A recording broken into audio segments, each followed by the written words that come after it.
Монголын зохиолчдын эвлийн шагналтай яруу найрагч Хаян Хэрвагийн Эрдэв. Бомон дарны цадаг романы хэсгээс. Манай Монгол ноёд жил бүр Бээжинд очиж Манжин хааны амгалан гэрж бэлэгсэлд өргөдөг энэ бэлдууч явдлыг зогсоогсон.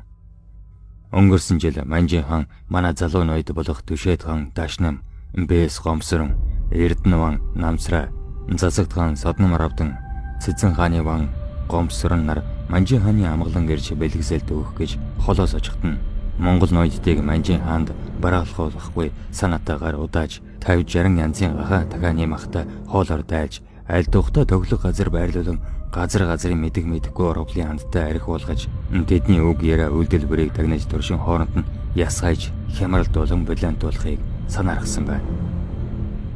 Манжин хаан энэ удаа Монгол ноёд хоорондоо ийм эвтэй байхыг үдсэнгүй гэж гаслан үлдсэн гинлээ. Энэ мэдчлэн хамгийн хорон санаа ур зүгээс л гардаг. Тэд сансандаа заавал хүрдэг хат үе сэтгэлтэй амьтад. Манжин хааны толгойг ар халах руу эргэж харахгүй боллон гавлын ясан ирэхээр нэг сайн оруулгасан.